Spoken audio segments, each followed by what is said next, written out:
O Centro Histórico é um lugar que reúne muitos casarios antigos. São relíquias da história da nossa cidade. Por isso, o programa Conheça São José de hoje irá reapresentar para você a história do Museu Histórico da nossa cidade.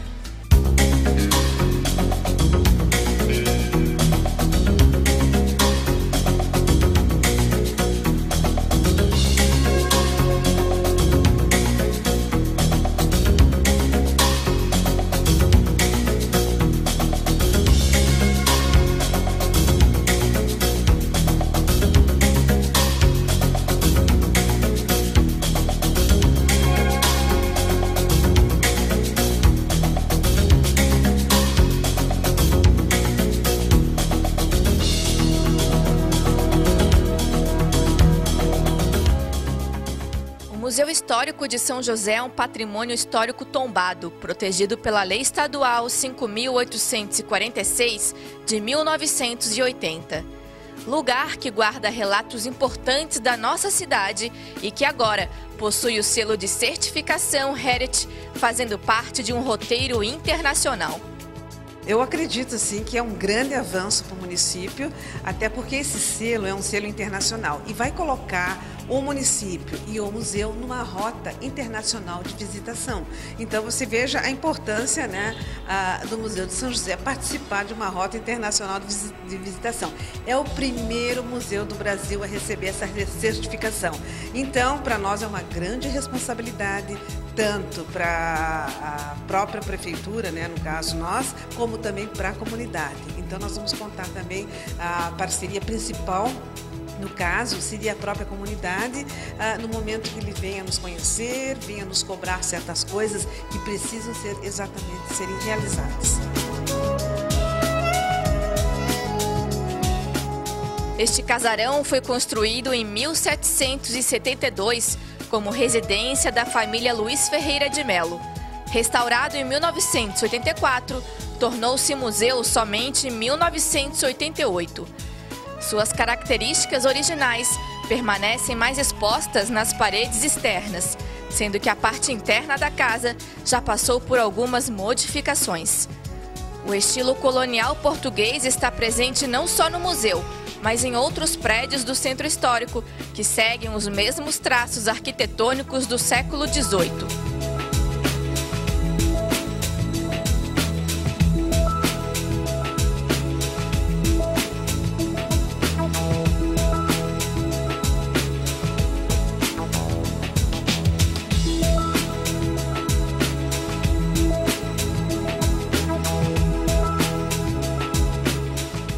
Primeira vez que o senhor está aqui visitando o Museu Histórico? Primeira vez. Você disse que é descendente, né? Português. Sou português mesmo.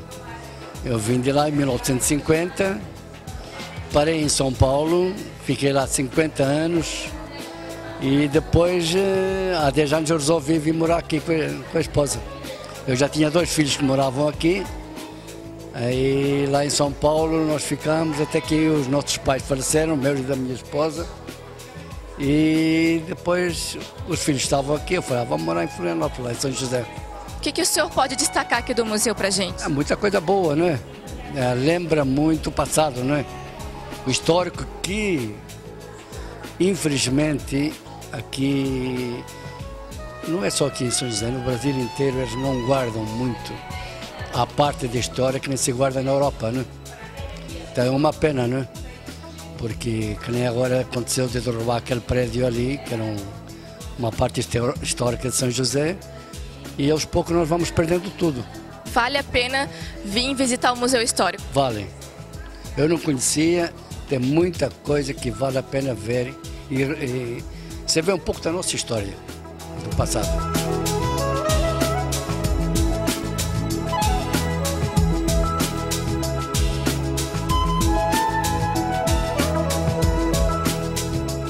Este é o verdadeiro sentido de um museu, proporcionar o encontro aos visitantes com os fatos marcantes do passado. O museu em si, na realidade, nós podemos considerar como se fosse um guardião de memória. E no caso aqui de São José, o guardião da memória, né, do município de São José, por meio do próprio acervo e da edificação e do contexto geral onde se encontra essa edificação.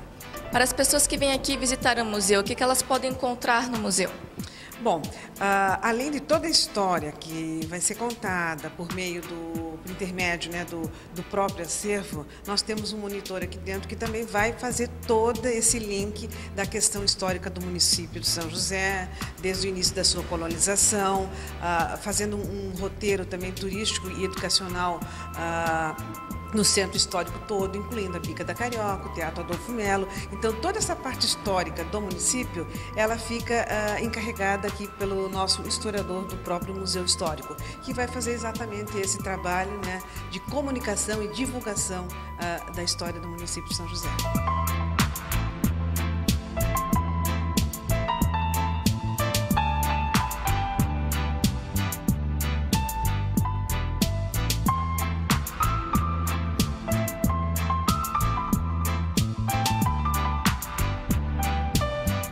São mais de 1.200 peças expostas.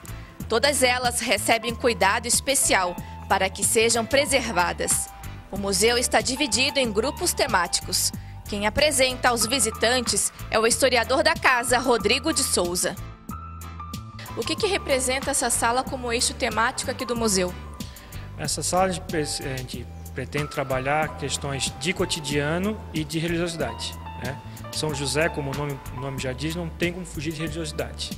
Então a gente trabalha a questão da festa do Divino Espírito Santo, de todas as peças que a gente recebeu da Igreja Matriz, a Igreja Matriz como marco que inaugura a cidade também, e questões de cotidiano como luz elétrica, lida doméstica, os primeiros colonizadores de São José chegando aqui, que tipo de trabalho tiveram, não encontram uma vida fácil, e essa sala vai trabalhando um pouco disso. A que mais chama a atenção dos visitantes é o púlpito, O pessoal até brinca que é uma escada para consertar o teto, mas não, é um púlpito, onde o padre subia para ficar distinto dentro da nave da igreja, ser observado e ouvido por todos.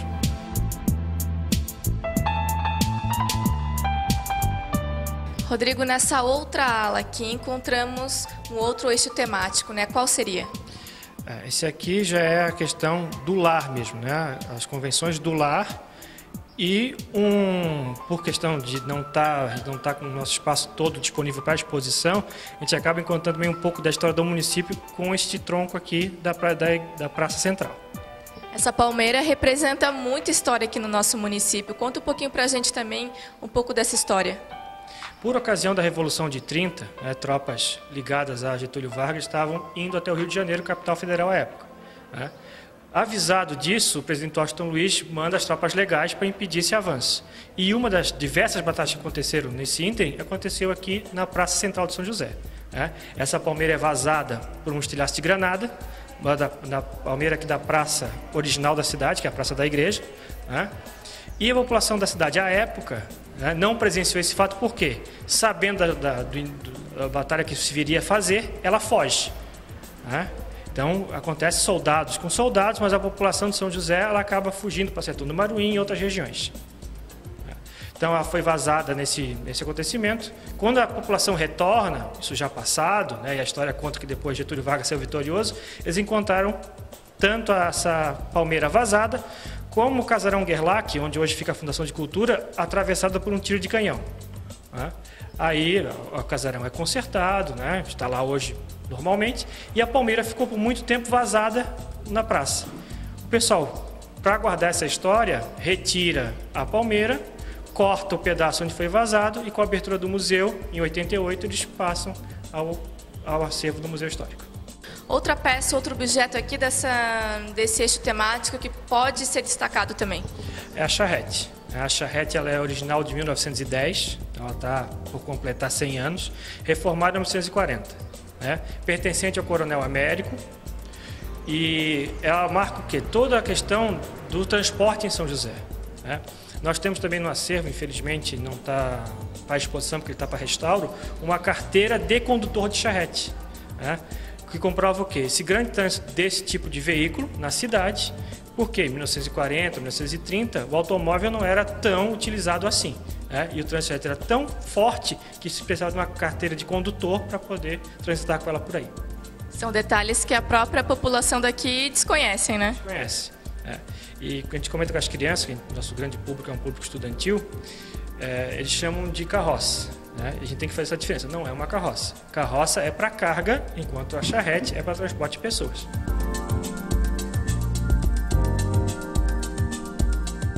Bom, Rodrigo, agora estamos numa parte do Museu Histórico, que é neste corredor, né, que tem todos os objetos e história da família Ferreira de Mello. Conta um pouquinho para a gente também essa história. A família Ferreira de Mello é importantíssima para a história do município, que constrói aqui o casarão, que é até conhecido como Solar Ferreira de Mello. Então, a família de posse para construir uma casa desse tamanho, com essa imponência, e com nomes que vão sendo levados à história do município, questão política, questão cultural. É uma família que marca muito a história do município. Agora a gente tem aqui um objeto logo aqui atrás da gente, que é a espada de Dom Pedro II, né? O que representou esta espada aqui para a família Ferreira de Mello? Por ocasião da visita do imperador em 1845, no casarão aqui aconteceu a cerimônia do beija-mão. Então a elite da cidade veio beijar a mão do imperador. Nessa ocasião, para marcar a distinção da família Ferreira de Mello, o imperador oferta essa espada original para o seu Ferreira de Mello, fazendo dele cavaleiro da Ordem de Cristo. Então é uma espada que marca tanto a passagem do imperador quanto a distinção que ele fez à família Ferreira de Mello. Então, essa sala aqui, a temática são profissões e comunicação. Então nós temos telex, aparelho de telefone, telefone celular, e profissões como dentista, médico, barbeiro. Algumas pessoas estão até hoje em dia já perdendo essa função. O grande chamariz dessa sala é a cadeira de dentista. A cadeira de 1930, então ela é mais baixa, lembrando que a população também era mais baixa, e ela não está completa. Falta nela as tiras que prendiam a pessoa à cadeira. E não era a questão da pessoa fugir do dentista. Tinha todo o medo, isso existe até hoje. Mas a questão ali, como a cadeira é muito lisa, se o dentista está trabalhando a boca da pessoa e ela desliza, aí sim, vai machucar e outras questões. Então é para a própria segurança da pessoa, que ela fique fixa e não deslize pela cadeira. Algum detalhe da história aqui desse eixo temático que também pode ser contado para quem não conhece? Nós temos ali o primeiro telégrafo da cidade de São José. Anterior ao telefone, a comunicação se fazia por telégrafo. Então tinha a empresa estatal e é o telégrafo desta empresa, que fazia a comunicação de São José com o restante do país. A sala aqui vai tratar da questão indígena. Lembrando que São José, o grande marco a partir de 1750 com a chegada dos açorianos, só que ela tem uma história anterior a isso, que é uma história indígena, ligada aqui aos carijós. Então nós temos peças dos carijós da região aqui, e vai tratar o quê? Como esses índios viviam, e do que viviam. Então as suas peças de tapeçaria, os seus arcos e flechas para caça e os animais que eles caçavam, como o crânio de onça ali. Quando os alunos chegam aqui ao museu, eles se espantam, porque eles leem a etiqueta capturado de São José. São José, daquela época, especificamente em 1920, era muito maior territorialmente e muito mais arborizada, florestal. São José hoje perdeu o território e é uma cidade urbana, então não vai se encontrar mais uma onça por aí. Bom, Rodrigo, você é um dos guias aqui do Museu Histórico, né? Você recebe os alunos que vêm para cá conhecer um pouquinho da história do museu da nossa cidade. Como é que é a reação desses alunos quando vêm para conhecer alguns objetos antigos? A reação é de espanto, porque eles não se colocam, antes de ver os objetos, de como era a vida século XVIII, século XIX.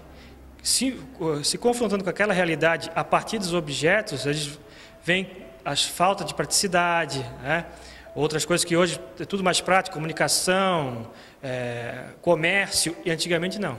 Você tinha que lidar com a terra para poder comer. Você vai se comunicar, ou você escreve, ou você dirige até a pessoa. As facilidades do mundo de hoje, para eles, é como sempre foi assim, e não é.